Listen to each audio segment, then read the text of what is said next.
I recently started dreaming about my childhood dog by You Swedish Creep. When I was a child, we had a dog, a mix between German Shepherd and a Labrador to be exact. Her name was Alma. Although I was quite young when she was alive, memories I have of her are nothing but positive. It was a couple of weeks ago that Alma started to appear in my dreams. I might be wrong, but from what I've heard, there are few that we can recall where we dream down to a T. Whether our experiences are pleasant, surreal, or nightmarish. At least, that's how it was for me up until a couple of days ago, because when I woke up, I could recount just about everything. In the dream, I was the same age I am now. I was standing in the woods, and in the distance, between the trees, I could make out what looked like a house. It was quiet, apart from the distant sound of a dog barking. Could it be, I thought? No. It was too good to be true. But what if? I started running. With a youthful agility and vigor that I hadn't felt in 30 years, I skipped over roots and rocks. But no matter how fast or how long I ran, the dog always seemed to be just out of reach. Eventually, I woke up. My bedroom was illuminated by the streetlight's dim glow outside. The faint barking had been exchanged and had been transformed into the monotonous hum from the inner city. Outside, it sounded like someone smashed a glass bottle, which was followed up by laughing. Seemed like some people had decided to start celebrating the weekend early. I only had one more day of work before I could fully kick back and relax. I got up, went to the bathroom, and then went back to sleep for one more hour before I had to get ready. That Friday was no different than any of the previous ones. Replying to emails, making phone calls, etc. Lunch. Talking with colleagues about their plans for the weekend, etc.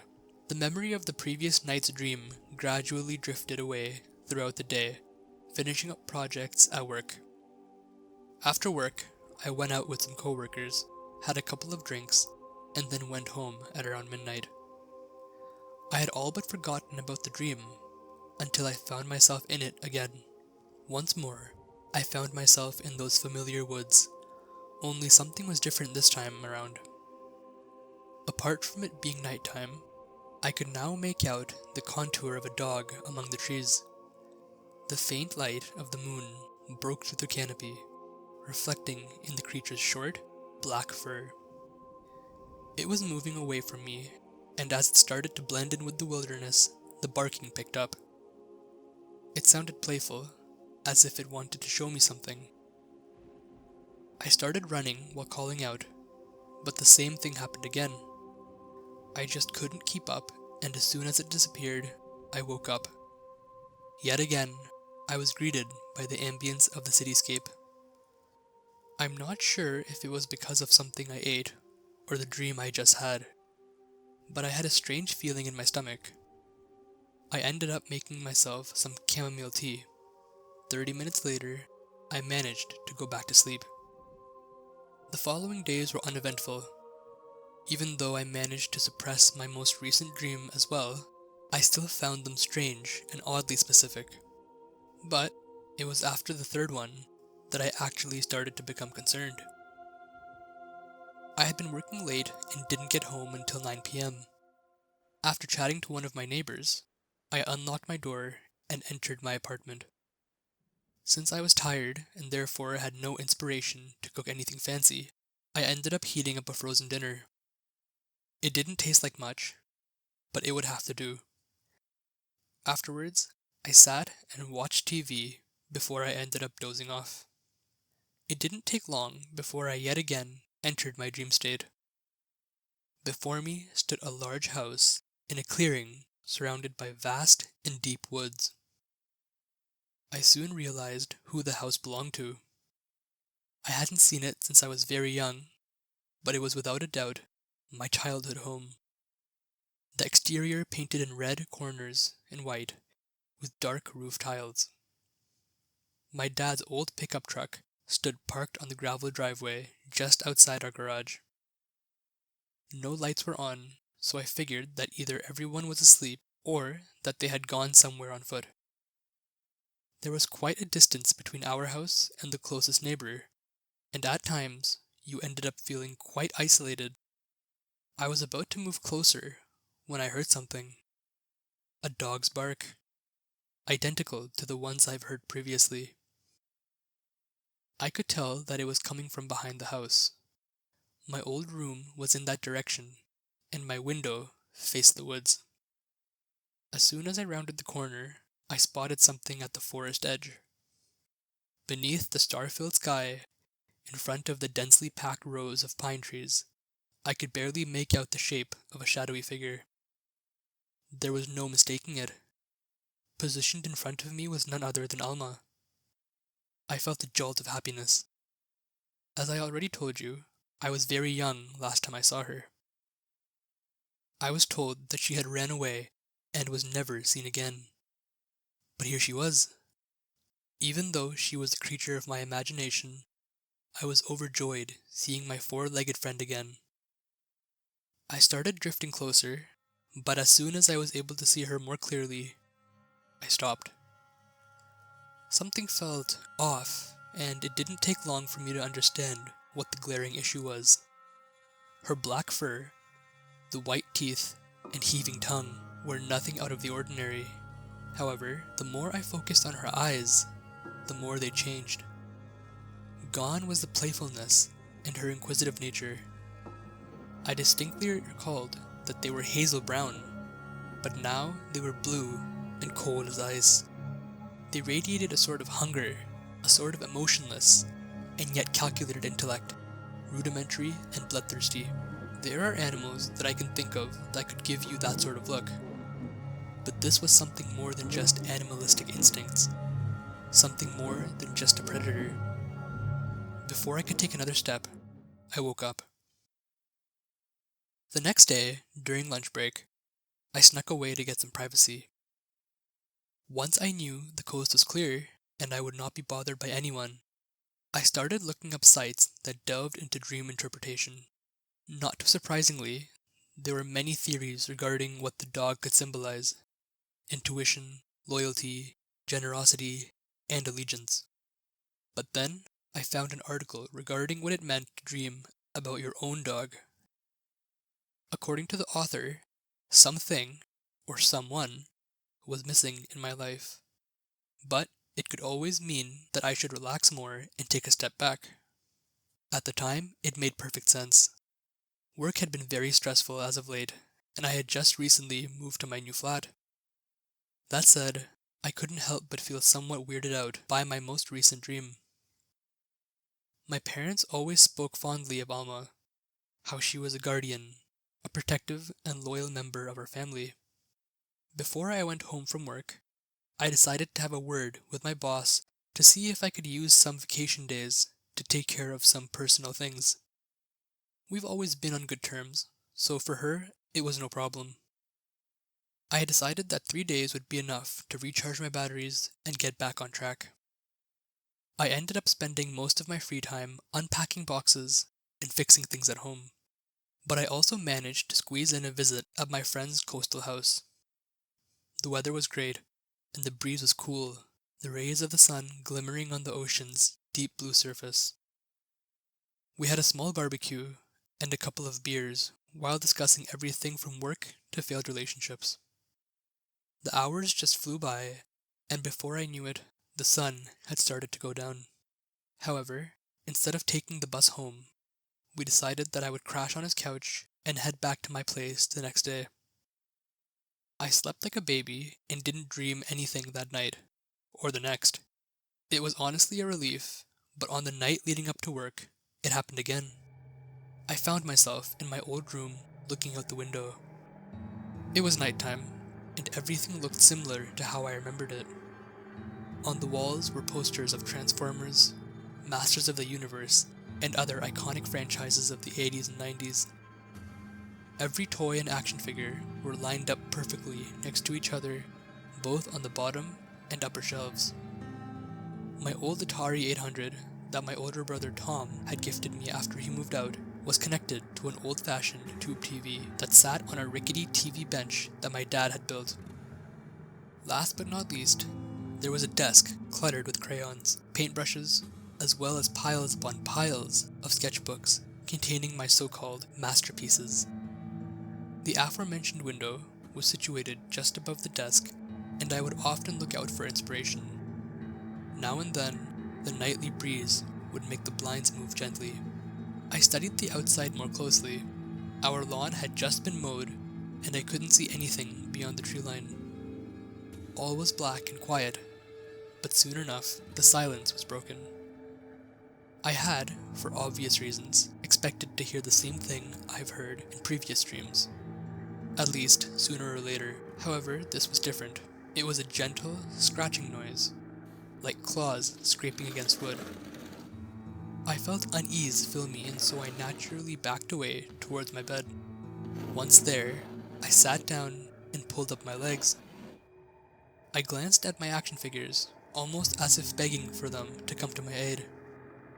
But I got nothing but cold, empty stares in return. Every second felt like an eternity before the scratching eventually stopped, and as it did, something started emerging from behind the window. Due to the lack of a sufficient light source, I couldn't make heads or tails of what I was seeing. It was shrouded in darkness, formless, and blurry. I tried to back away as much as I could before my back touched the wall. I was cornered, bound to be devoured by whatever the thing was that stared in at me. Accepting fate, even though it was just a nightmare, I shut my eyes, expecting to feel sharp teeth sink into my throat. But nothing happened. Instead, I heard a soft whimper. Gradually, I opened my eyes, still not sure of what I would see. The room looked the same, but now I could make out what, or rather who, was looking at me. It was Alma, my long-lost four-legged friend. She looked curiously at me, while her heavy breaths came out as small puffs of smoke in the cold night air. Her eyes had returned back to normal, now radiating love and devotion. I sighed deeply and slowly got up from my sitting position. All the while, she was steadying my every move. The moment I had both of my feet firmly planted on the floor, I started sneaking closer to the window. I wanted to touch her, run my fingers through her soft fur before reality would deprive me of my last chance to say goodbye. I would, however, not get the opportunity, because as I was about to reach out, the scraping sound returned, freezing me in my tracks. I'm not sure how to describe what happened next, but I'll do my best. Shortly after the scraping resumed, we locked eyes with each other, and in that moment, everything changed. Alma's loving gaze transformed from innocent to cruel. The warmth of her hazel-brown irises drained until they were icy blue, two frozen lakes encircling two precipitous pupils. The horrific realization soon dawned on me that I was no longer staring into the visual organs of an animal, but something that wanted to hurt me. Believe me, I wish I could have woken up, or at least will my dream self to run away. But it was as if some invisible force made me gravitate closer. For every step I took, I could feel how Alma surveyed me with an almost fiendish slyness, something I've never before seen in an animal. Nearer and nearer, it was useless to resist. My every attempt was futile. At this point, the scratching had reached its crescendo, after which it suddenly ceased. What followed was a brief silence, so prominent that you could hear a needle drop, before a new sound picked up. Something heavy was rubbing against the wall, getting closer by the second. It was almost as if Alma was about to put up her paws so that she could heave herself into my room. To an extent, I was right. But what I saw gradually appearing behind the windowsill did not belong to a dog. It looked like pale, thick stumps, similar to a small crowd of chubby worms. They proceeded to grow in length, becoming skinnier until I could see that they were attached to a wide and bony palm. Humanoid hands attached to the animal's front legs. It was as if they belonged there, a natural part of their physique. The grotesque appendages started to reach further into the opening, fondling the air like a disgusting insect. I tried to look away from them, but made the mistake of setting my eyes upon her face. The horrible, glass-eyed stare was now that of a snake charming its prey. Alma was, for a lack of a better word, smiling, and at times I could see her now cleft tongue slithering through her razor-sharp teeth. I wanted to scream, but the sounds that came out of my mouth were nothing but pathetic yelps. I can't be sure, but it almost felt as if my reaction amused the damn thing. Almost as if to insult me. The creature started mimicking my desperate cries for help. I couldn't move a muscle. Just stand there, helplessly witnessing how the hellish nightmare creature made its way through the window and land on the floor with a squelching thud. The second this happened, I finally managed to get my bearings and scream for my life. A scream that would break down the walls of the nightmare and bring me back to the world of the awakened. I managed to untangle myself from my sweat-soaked sheets. My heart was throbbing, ready to burst through my chest, but eventually I managed to calm down. While focusing on my breathing, I tried to take in my surroundings. It was quiet apart from someone playing some sort of electronic music in the flat above mine. As odd as it might sound, it actually helped me relax. It was as if my heart synced up with the bass drum, putting my mind at ease. Slowly, I turned to face the bedroom window, as if to make sure that the thing from the nightmare hadn't followed me. Of course, I was alone. Just lampposts and lights from other apartments. Further down the street, a group of drunken youths were making their way downtown. I listened to them laughing and hollering until their voices disappeared into the dead of night. It had just been a bad dream. A gut-wrenching, fever-inducing dream. I laid flat on my bed, taking a deep breath. I remained in that position until morning, as if to make sure I was still anchored in reality. The following day was a Saturday, which meant no work. With that in mind, I made myself a pot of extra strong coffee that I for some reason thought would help me keep the nightmares at bay. But no amount of caffeine, sugary foods, or watching YouTube for hours could prevent me from eventually passing out on the kitchen table in front of my laptop. Oddly enough, I didn't dream anything that night. The next morning, I decided that I needed a change of scenery, so I went to a cafe a few blocks away to eat breakfast. It was one of those hipster joints. It was literally packed. Once it was my turn to place an order, I got myself a cup of coffee and a sandwich, and soon enough found myself a spot in a somewhat private corner. But even the onslaught of voices and background music blasting from the cafeteria sound system couldn't distract me from contemplating the dreams, or should I say nightmares, that I had had. Once I got home, I turned to the internet again in search of answers, but came up with nothing. It was then that I realized that the answer had been right in front of me the whole time. My mom. Due to how young I was when Alma ran away, my memories of how it all happened were extremely fragmented. As a matter of fact, it was my parents that had told me. Had my brain, by its own accord, for some reason, tried to find an answer? But why now? Tried as I might, I couldn't come up with any sensible explanation. I brewed myself a cup of tea, grabbed the phone, and sat down at the kitchen table. After finding my mother's number and pressing the call button, I looked out the window. Large, dark rain clouds had gathered above the rooftops.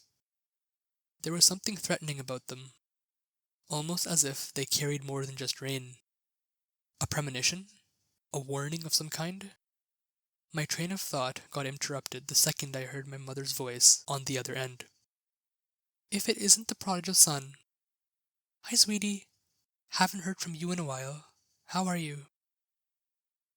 Hi, Mom. Yeah, sorry about that. Been busy. I'm doing okay. Just getting settled in, I guess. How are things in your neck of the woods? She was right. I hadn't made any attempt at calling her ever since I got hired and moved to the new apartment. That said, I knew she wasn't one to hold grudges. After my dad succumbed to cancer 3 years ago, me and my brother would call and make visits as often as possible. It was rough, to say the least, but my mother has always been able to bounce back, no matter what life has thrown at her. Compared to my dad, she was quite the extrovert, and due to that, she had many friends. So, in that regard, there was always someone that she could talk to when me and my brother were too preoccupied with our own lives. After discussing work, Mom's gardening, and how much Tom's twin daughters had grown, I drew a deep breath. This was it. Time to grab the bull by the horns. Mom, what really happened with Alma? She went quiet for a few seconds before she replied. I could tell that I had caught her by surprise. Maybe even asked her something that I shouldn't. What do you mean? I steeled myself before elaborating. Not sure how to explain this, but I've been having these strange dreams as of late about Alma. It's been so long since she ran away. I don't want to make you upset by bringing this up, but I really need to know. Is there something that you haven't told me? Obviously, I couldn't see her reaction, but part of me felt that I had touched a raw nerve or opened up an old wound. Without being able to stop myself, the words and questions started pouring out. I told her every single little detail about the dreams I'd had. She remained quiet throughout the entire thing. Once I was finished, she cleared her throat and said, I guess there's no point keeping it hidden anymore. It's been so long, and you deserve to know what happened. By the time she started telling me what had happened all those years ago, the light rain had transformed into a violent downpour, hammering against the kitchen window. You could barely make out the buildings outside. It was as if the world was a canvas whose colors had started to wash away, giving the city this otherworldly, foggy appearance. She couldn't pinpoint exactly how old I was when Alma disappeared, but she was certain it was during summertime. Alma was by no means a guard dog. That said, she was very attentive and would therefore react to just about anything. Since it happened so often and nothing ever came of it, my parents started seeing it as commonplace and therefore nothing to worry about. That particular summer, especially during evenings, she would go ballistic. Usually, she was allowed to freely roam the yard unsupervised, but ever since she started behaving strangely, my dad would bring her in for the night. Then, one evening, when he was busy working on something in the garage, Alma dashed away into the forest. My parents called out to her, but the only response they got were the fading sounds of Alma barking, and how she seemed to disappear deeper into the wilderness. My mom was devastated, but my dad reassured her over and over again that he had seen this kind of behavior before when it came to his grandfather's hunting dogs. Apparently, they would sometimes catch the scent of small game, which would kickstart their primal instinct to hunt. It was, in his own words, perfectly natural. But he also made sure to emphasize that they always came home. Unfortunately, Alma didn't return the next day. Dad decided to call his older brother David, who was an experienced huntsman, to ask if he could help. Naturally, he obliged and showed up 20 minutes later in his pickup, accompanied by his two dogs, Chase and Cooper. As soon as the necessary preparations had been made, my dad and his brother, together with the dogs, went to work. Several hours passed before my mother saw them again, and as soon as the two men appeared, she could tell something was very wrong. In his arms, my dad was carrying something that had been wrapped in a tarp. I started to feel a tightness in my throat. She didn't need to tell me what was in that tarp, because I already knew. They had found Alma's lifeless body a couple of miles in the woods, under a big pine tree. At first, they thought that some animal had killed her, a wolf, or maybe even a bear. But David ruled that out quickly. Even if the area was ripe with wildlife, it was not very common that you would encounter any large predators, at least according to his professional take. But if that wasn't reason enough to doubt the involvement of some woodland creature, the injuries that had ultimately taken Alma's life were strange, to say the least. Upon inspecting the body closer, they found that she had been stabbed with something long and sharp at least 20 times before she was dragged away and hidden. I was speechless, crushed and completely lost for words. Right after they found Alma, she called Tom, who lived several hours away. She told him what had happened, but skipped out on most of the details. I felt angry, but at the same time, I was young at the time. They knew that if they had told me what had happened, that I would be traumatized for the rest of my life. Mom's voice quivered as she tried to hold back tears. I didn't have it in me to yell at her, to ask her why the hell she hadn't told me sooner. I have no idea how long we sat silent before she spoke again. Apparently, that was not the end of it. After that, things started to get even stranger. What do you mean? I said, my warm tears suddenly feeling cold against my cheeks. Nothing could have prepared me for what I was about to hear. A couple of days later, around 11 p.m., I had walked into the living room where my parents were busy watching TV. I told them that I had heard a dog outside and how I was convinced that it was Alma that had finally returned. Since they had to uphold the lie, they dismissed this and then sent me back to bed. A week passed before it happened again. My mom was folding laundry when I came running, yelling that I had seen Alma. Before she could react, I grabbed her hand and started marching back to my room. Once there, I pointed frantically at my window. She checked, but saw nothing other than the forest and darkness beyond. But just as she was about to return away, she caught something in her periphery, a subtle movement in the night. For a second, it had been as if a shadow had slunk away from the view.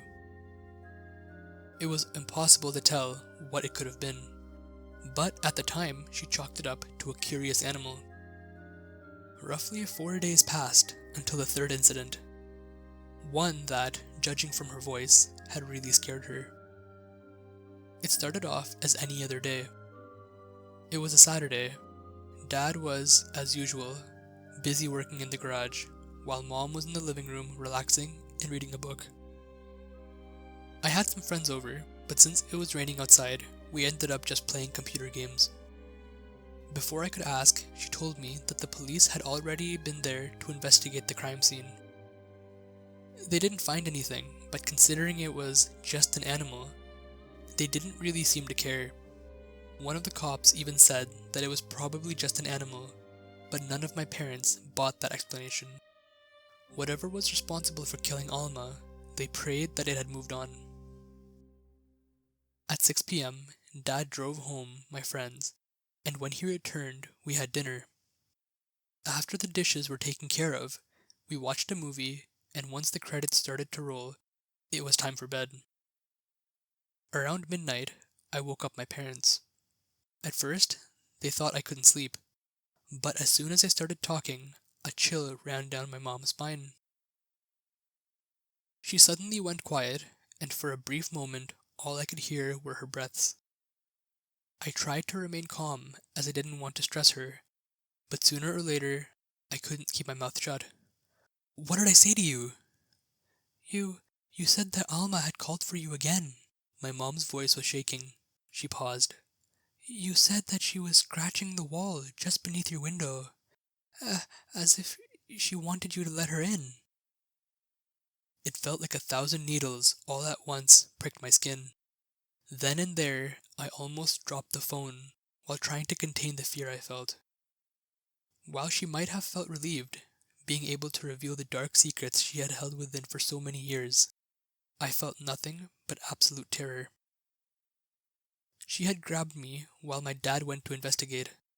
Armed with a hammer that he had grabbed from his toolbox, he snuck into my room. 5 minutes later, he came back, saying that all was clear. There was no one there. But just to be on the safe side, he went outdoors to check as well.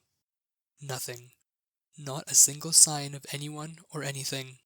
The day after, me and my mom went away for a couple of days to my grandparents' place while Dad stayed home. 2 days later, they got a call from my dad. It is the following piece of information, the one missing piece of the puzzle that freaks me out most of all. Apparently, he had received a phone call from his brother David, who had told him to come over ASAP. When asking what was wrong, he refused to explain, and more or less demanded that my dad just get in his car and set off. Sometime later, as soon as his brother's house came into view, he noticed a police car parked outside. He could see how David just got done talking with 2 police officers who both greeted my dad before they got in their vehicle and drove off.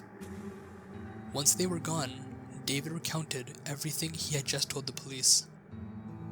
About a day ago, Cooper, one of his dogs, had gone missing. At first, he wasn't really concerned, as both of his dogs would go exploring every now and then, especially in the patches of wood behind his house. Once it got dark and Cooper still hadn't returned, he went out to look for him.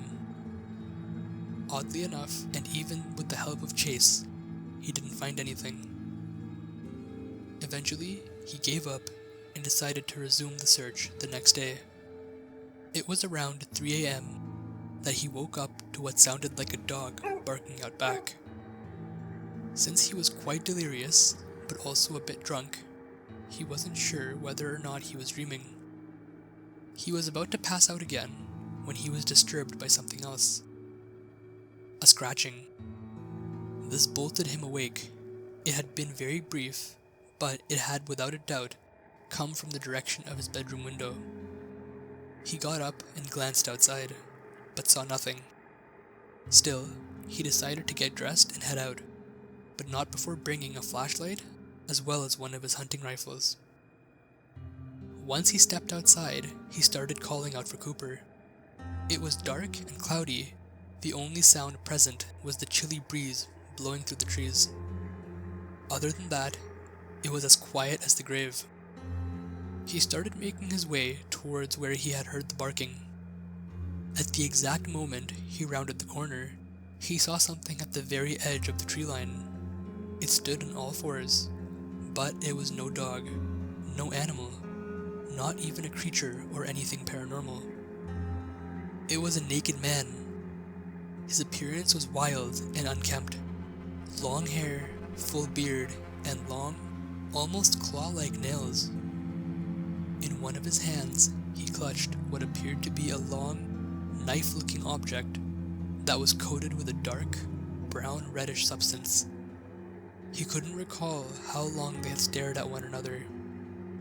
For a couple of seconds, it reminded him of when he had been hunting in the past and spotted a deer. Only this time, he didn't dare to shoot. Instead, he just stood there, frozen in fear. The strange, nude man studied him cautiously, and before David could say or do anything, he let out a howl before hobbling away and disappearing into the darkened bosom of the forest. David remained still, listening to the sounds of twigs and branches breaking before all was quiet again. It was the last thing that David told my dad that made my heart sink into the pit of my stomach. Out of what I saw that night, the one thing that I'll never forget are those damn eyes, so cold and blue, like ice on a frozen lake.